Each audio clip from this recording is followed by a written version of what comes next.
Welcome to class. My name's Donald Mason. I will be your instructor for the next 5 weeks.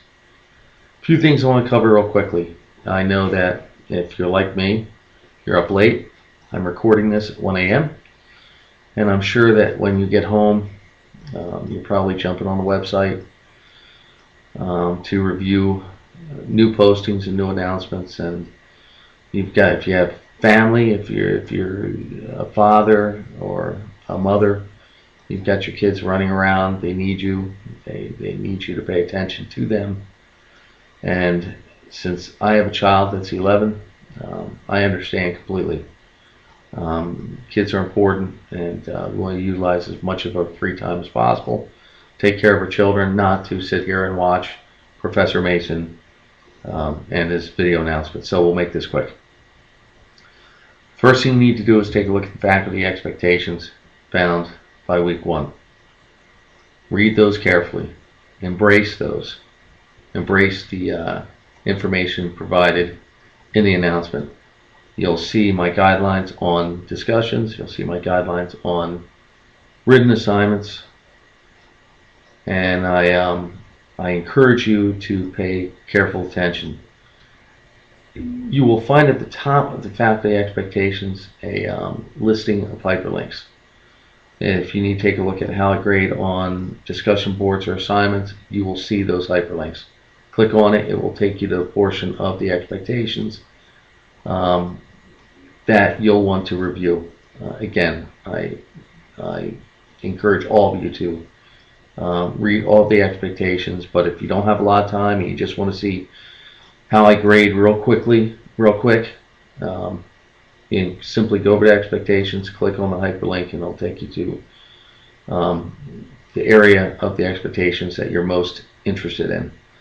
You'll also find my contact information listed there as well, because this is the internet, and I record my announcements first on YouTube and then transfer the embedding code over. I don't want a whole bunch of people that might wander across this announcement to have my personal information. So you'll find that in the faculty expectations area.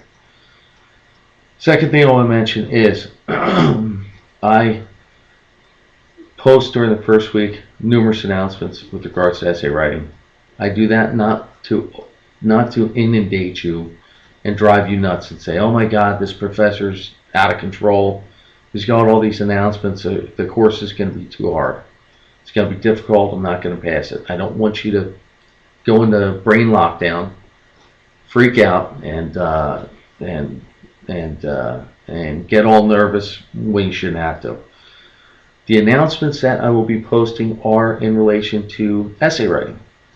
So you can choose to read those announcements, or you can disregard those announcements. But 9 times out of 10, the students that disregard the announcements end up discovering later that if they'd simply read the announcements, they would have found information pertinent,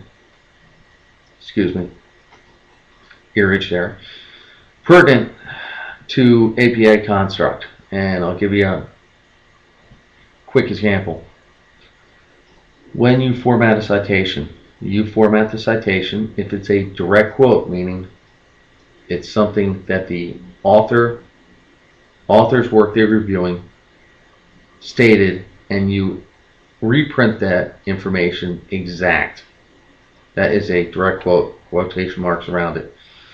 The proper way to put a citation at the end of that's the way you choose to, format that particular key piece of information, is the last name of the author, and this of course is in parentheses, the last name of the author, comma, space, the year of the publication, comma, space, the page or the paragraph, either P dot, say it's page 12, P dot space 12, or say there's no page number, it's a paragraph number, such as information found on the internet.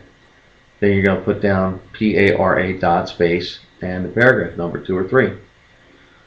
For information that you're regurgitating and that you rephrase, that will be a non-direct quote, which means you don't put the quotation marks on it. That also means you don't have to list a page or paragraph number.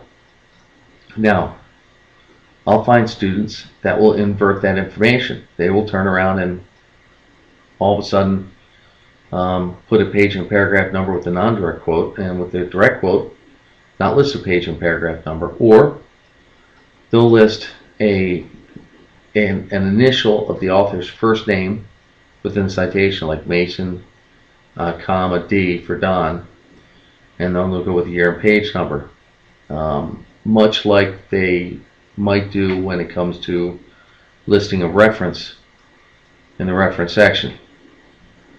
And of course, all of the things I just mentioned could have been avoided if someone simply looked at my announcements. So you'll see announcements on all sorts of aspect with essay writing.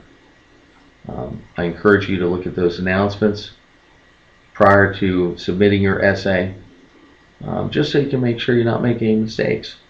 It doesn't hurt. Take a minute. For an extra 5 or 10 points or 4 points or 3 points, if you are worried about your grade and your GPA, it might be worth your time to go ahead and check it out. Check the announcements out. See what it can do to help you. And lastly, I'll be sending you a quiz via email. It's not mandatory for you to take it. It's not being graded. The quiz is there to help you brush up on your APA. You select an answer, and then check that answer later on the answer key that's attached to the quiz. Again, it's not something that you have to do, but spending 10 or 15 minutes on it to review it, you might put down something that you're used to doing and discover in the answer key that you've been doing it wrong all along. And if you're able to catch potential mistakes now, it's going to save you grade points later. So, again, welcome to class. It is now 1:09, 8 minutes later than after I started this announcement. And I'm sure you have better things to do than to stare at Professor Mason and his announcement. But hopefully, the things I've mentioned in this announcement make sense. Hopefully you'll completely read my faculty expectations, utilize the announcement to assist you in essay writing, and you'll take the quiz I send you and just see where your skills are with regards to APA construct. So, welcome to class, and I will see you this week on the virtual boards. Have a great evening or a great day, whichever happens to be for you, regardless of where you happen to be. And again, I look forward to seeing you in the virtual world. Take care all, and I will see you soon.